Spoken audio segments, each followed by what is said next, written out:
Ішкі істер министрі Марат Ахметжанов Атырау облысы тұрғындарымен кездесу кезінде қорғау қауіпті жүргізуші бағдарламасының басымдылықтарын атап өтті. Құқық бұзушылықтарға жол берген жүргізушілерді жауаптау үшін тиімді тәсілдің тың тұстарының бірі полицей жұмысын оңтайландырып, уақыттан ұтылмауға жол ашуда. Айыппұл арқылап төлеуден жалтарғандар мен жалған мемлекеттік белгі орнатып көлік басқарғандар, жол ережесін сақтамай қауіп төндіргендер бүгінде сергек камералар арқылы анықталып, интерцептор жүйесі арқылы да жауапқа тартылуда.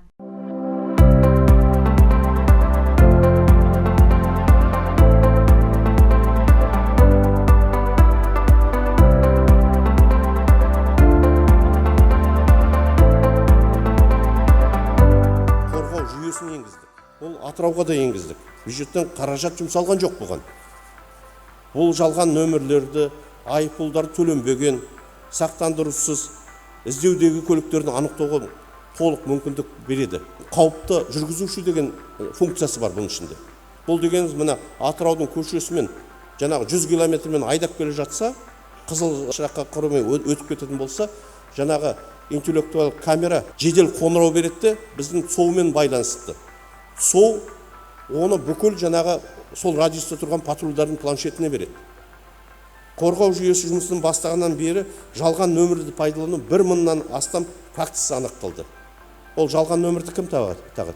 Оны әрине жаңағы құқық бұзушылық жасап жатқан, не болмаса қылмысқа бар жатқан адамдар тағады. О нақты айтқанда жасанды интеллект өзінің пайдасын көрсетіп жатыр. Төленбеген айыппұлдар бойынша 20 000 көлік тұраққа қамалды. Атырауда төленбеген 86 айыппұлы бар жүргізуші туралы ақпарат желіде естті. Оның төлемеген 86 айыппұлы 2 миллион теңгеден асқан. Патрульдік полицейлер 1992 жылы туылған жүргізушінің көлігін арнаулы тұраққа қойды. Сот жүргізушіні 1 жыл мерзімге көлік басқару құқығынан айырып, 1 тәулікке әкімшілік қамауға алу жазасына тартты. Кінәлі жүргізуші өз әрекетін түсіндіре алмады, заң бұзғанын мойындады. Осылайша айыппұл төлеуден жалтарып қана қоймай, заңсыз әрекетін тоқтатпаған тұлғаға тосқауыл қойылды.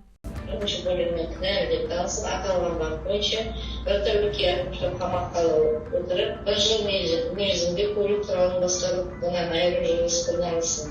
Бұл бір ғана дерек. Жасанды интеллект көмегімен атыраулық полицейлер соңғы 1 аптаның өзінде 347 айыппұлын төлемеген 50 көлік құралын анықтады.